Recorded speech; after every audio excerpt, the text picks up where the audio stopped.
오늘장 복습하고 오늘장 예습하는 모닝브리핑 시간입니다. 전강 후약으로 끝났죠. 25일 화요일 시장을 관통한 한마디 관세 우려 완화감에 폭삭 속았수답니다.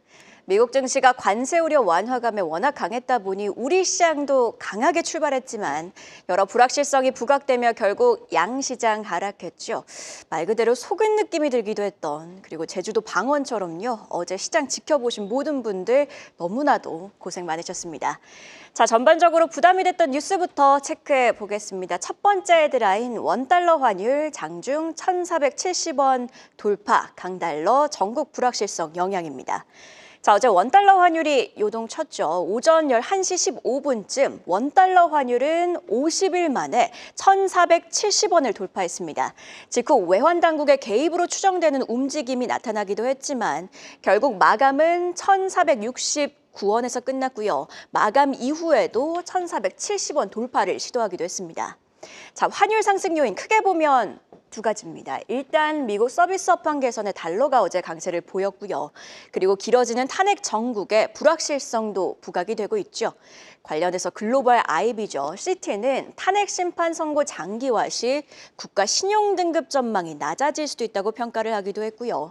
정치적 불확실성과 별개로 미국 관세 우려감이 남아있는 상황, 결국 골드만삭스도 한국 성장률 전망을 기존의 1.8%에서 1.5%로 하향 조정했습니다. 자, 그리고 어제 HSBC도 국내 정치와 외부적인 역풍으로 올해 국내 성장률이 1.4%, 작년에 2%에서 큰 폭으로 둔화할 것이라고 전망을 하기도 했는데요. 자, 이런 글로벌 IB들의 평가와 다시 부각되고 있는 고환율의 늪, 결국 중요한 건 펀더멘탈이라는 생각으로도 이어집니다. 다음 페이지 체크해 보시죠. 자, 거시경제 요인들이 뒷받침되어주지 않으니 결국 원화는 약세를 보일 수밖에 없고 외국인 수급이 반전되나 싶었던 현 시점. 다행히 간밤에는 원달러가 하락하긴 했으나 일단 환율이 다시 수급 변수로 작용하진 않을지 계속 주시해 봐야겠습니다. 자, 이번에는요. 어제 시장이 가장 주목했던 뉴스 짚어보겠습니다. 현대차 미국의 4년간 210억 달러 투자 자동차 부품주 옥석은입니다. 자, 일단 투자 내용부터 짚어보면요. 현대차 4년간 210억 달러, 우리 돈으로는 약 31조 원을 미국에 투자하게 됩니다. 연간 120만 대 규모의 생산 구축을 위해선 12조 6천억 원을 사용할 예정이고요. 부품 물류, 철강 생산에는 9조 원을, 여기에는 현대제철이 주도하는 루이지애나 제철소 건설도 포함이 되어 있습니다. 그리고 미국산 LNG도 구매할 예정인데요. 자, 이를 두고 상상인증권은요, 관세 리스크가 해소될 것으로 기대된다고 평가를 하기도 했고요.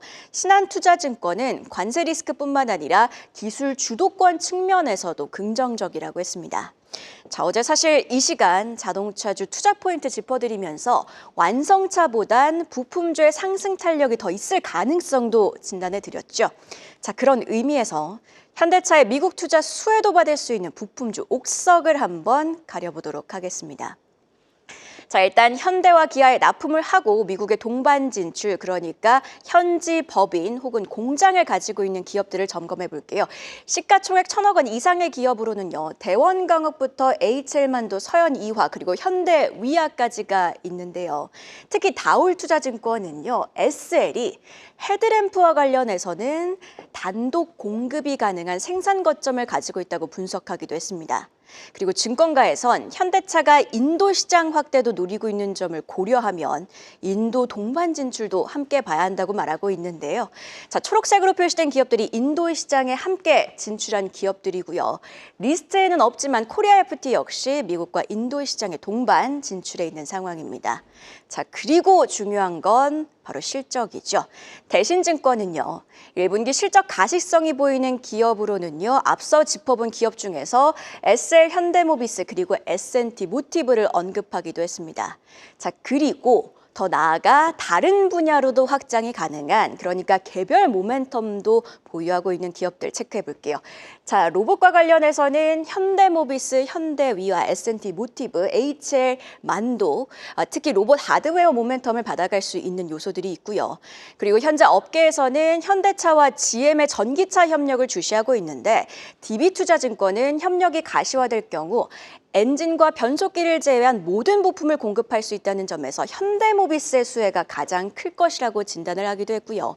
만약 협력이 하이브리드로도 확장이 된다면 S&T 모티브도 충분히 수혜가 가능하다고 진단을 했습니다. 자, 그래서 정리를 좀 해보면요. 앞서 짚어본 세 가지 항목, 이 미국과 인도 동반 진출, 실적 그리고 개별 모멘텀을 모두 충족하는 공통 분모는 현대모비스와 S&T 모티브인데요. 자, 이와 함께 대신증권과 다올투자증권은 SL을 탑픽으로 꼽기도 했습니다. 자, 다만 약 이틀간 자동차주들이 강했다는 점에서 언제든지 숨고르기가 나타날 수 있음은 꼭 염두에 두셔야겠습니다. 자, 그럼 어제 장 마감 이후에 나온 공시는 심수영 캐스터와 함께 체크해 보시죠. 장 마감 이후에 나온 공시 살펴보겠습니다. 우선 통신장비업체 주성코퍼레이션에 대해 한국거래소에서 상장 유지를 결정했습니다. 주성코퍼레이션은 지난 2020년 3월 감사 의견 및 자본 잠식으로 인한 상장 폐지 사유가 발생해 거래가 정지된 바 있는데요. 거래 정지 이후 계속해서 실적이 좋지 못하다가 지난해 1분기부터 변경된 최대 주주 BNP 주성과의 협업을 통해 발생한 매출로 흑자 전환에 성공했고요. 지난해 전체 실적도 살펴보면요. 매출은 287% 증가한 688억 원 기록했고요. 영업손익은 흑자 전환에 37억 6,300만 원 기록했습니다. 실적 개선이 이번 거래 재개에 가장 큰 공을 세웠음을 짐작할 수 있는 대목인데요. 해당 종목 보유하고 계셨던 분들 그간 계속해서 소식 기다려 오셨을 것 같은데 오늘 매매 거래 정지가 해제된다는 점 참고하셔야겠습니다. 다음으로 건축자재 전문기업 벽사는 영우 화스너의 지분 20만 주를 340억 원에 인수한다고 공시했습니다. 이는 지분 100%에 해당하는데요. 이번 인수는 현금 취득 방식으로 진행되고요. 취득 예정일은 5월 20일입니다. 영우 화스너는 화스너와 에어타카 등 건축용 부품을 제조하는 업체로 미국 시장 매출이 전체 매출의 절반을 기록할 만큼 해외 시장에서 두드러진 성과를 내온 기업인데요. 벽사는 이번 인수에 힘입어 지난해 9월 미국에 설립한 현지 법인의 성공적인 현지 안착을 도모한다는 계획입니다. 지금까지 장 마감 이후 공시 살펴봤습니다. 네, 이렇게 어제 시간을 걸어서 나왔던 공시 심수영 캐스터와 함께 체크해봤는데요. 계속해서 증시 모닝 브리핑 장시영 유한타증권 금융센터 압구정본부 차장과 함께 이야기 나눠보도록 하겠습니다. 오늘은 시장을 움직일 뉴스 함께 확인해보도록 할 텐데요. 1조 원 규모의 블랙호크 헬기 개량 사업을 앞두고 한국항공 우주와 대한항공이 본격 수주전에 나섰다는 소식이 전해졌습니다. 각 기업들이 방산기업과 함께 도전장을 내민 건데요. 자, 관련 소식부터 그리고 또 방산주가 최근 좀 조정을 겪고 그렇죠. 있어요. 어떤 맞습니다. 영향이 있을까요? 일단은 뭐 1조 원이라는 규모 자체가 뭐 그렇게 크다고 하면 클 수도 있고 적다고 하면 적을 수도 있는 규모인데 헬기 쪽의 사업 진출은 이제 처음이기 때문에 좀 고무적일 수 있다라고 좀 평가를 할 수가 있겠습니다.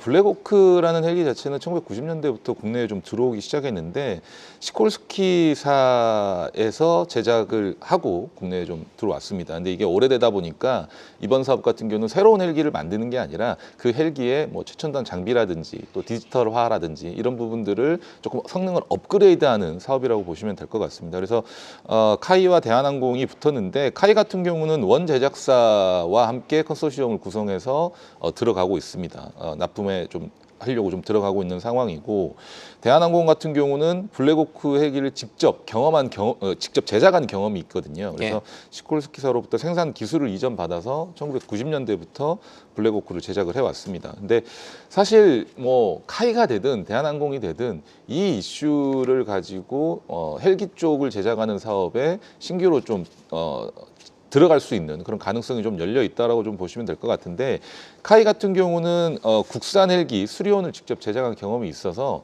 이게 만약에 성공적으로 카이 쪽으로 가게 돼서 완성이 된다고 한다면 뭐 해외 쪽의 어떤 헬기 수출이라든지 이런 부분들로 이어질 가능성도 높아 보이고 대한항공 역시도 실은 블랙호크를 직접 제작한 경험이 있으니까 뭐 해외 쪽의 어떤 뭐 다른 어떤 위탁 제작이라든지 이런 부분들까지 또 수주를 이어받을 수 있는 가능성이 있으니까 요거 좀 연두를 해두시면 될 것 같은데 사실 앞서 이제 앵커님께서도 말씀해 주셨다시피 한화 에어로스페이스 유상 증자 계기로 국내 방산업체들이 다소 좀 주춤한 상황이 있거든요. 그러니까 저는 개인적으로 방산주 전체적으로 봤었을 때 하나에어로스페이스의 유상증자 이슈가 끝나기 전까지는 전고점을 갱신하기에는 조금 다소 무리가 있지 않겠냐 이렇게 좀 생각을 하고 있기 때문에 방산주는 단기적으로는 뭐 상하, 그러니까 위아래의 어떤 뭐 상단을 좀 막아놓고 하단을 좀 잡아주는 그 과정을 좀 거치면서 수렴하는 구간을 좀 거칠 것으로 좀 보여지니까 너무 무리하게 고점을 여기서 바로 갱신할 것이다라고 생각하지 마시고 좀 박스권 횡보하는 어떤 매매 관점으로만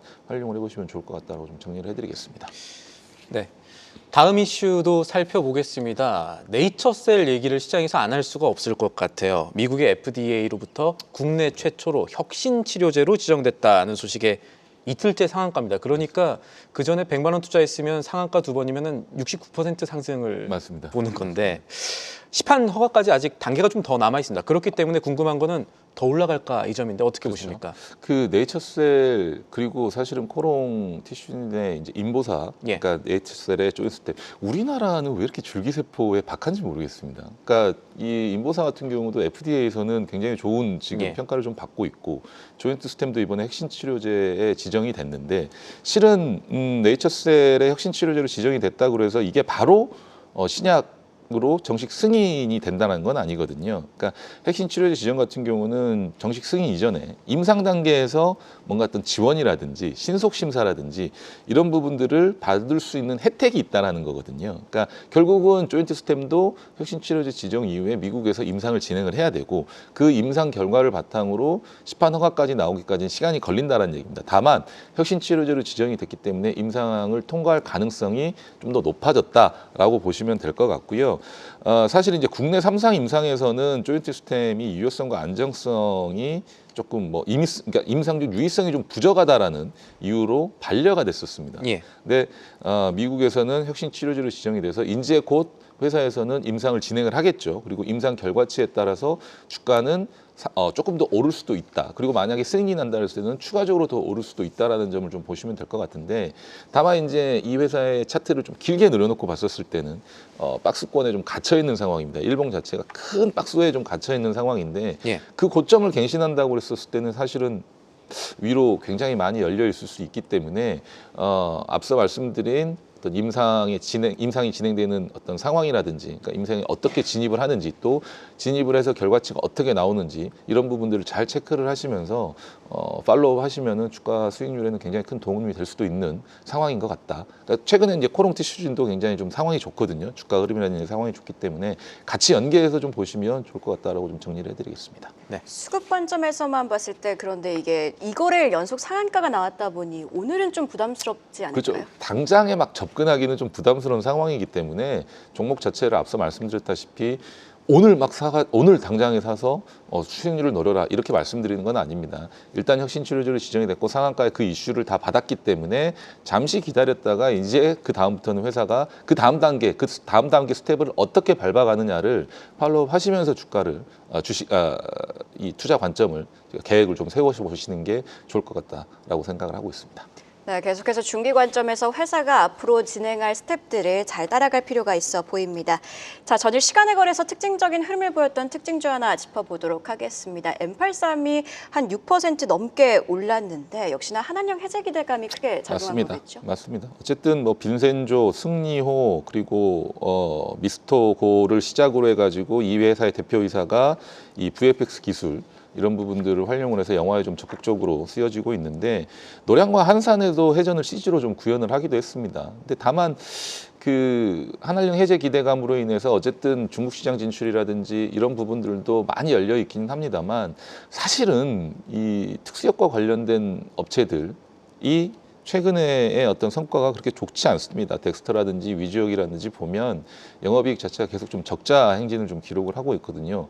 다만 이제 고무적인 거는 이 회사는 영업이익은 흑자 기조를 유지를 하고 있다라는 점인데 결국은 제가 말씀드리고 싶은 부분은 이 업계도 사실은 경쟁이 좀 치열한 부분이고 어떤 식으로 성장을 해 나가면서 회사가 수익을 계속해서 늘려 나갈 것인가라는 부분들을 좀 생각을 해 보셔야 될 것 같고요. 뭐 마블이라든지 디즈니라든지 이런 어떤 큰 회사들의 어떤 스튜디오처럼 이 회사도 성장 스토리를 분명히 가지고 있긴 합니다만 국내 시장에서 경쟁을 이겨내고 어떻게 발돋움하는지를 좀 지켜보셔야 될 것 같습니다. 물론 앞서 말씀드린 어떤 중국 시장에 대한 진출이 가장 큰 모멘텀이 될 가능성이 높아 보이기 때문에 지금부터서는 뭐 신규로 상장한 지 얼마 되지도 않았고 주가 자체도 상장 이후에 사실은 길게 지금 차트가 횡보를 하고 있는 상황이거든요. 크게 오르지도 않고 크게 빠지지도 않는 상황이기 때문에 뭐 그런 부분들 잘 지켜보시면서 매매에 좀 활용을 하시면 좋을 것 같다라고 좀 정리를 하겠습니다.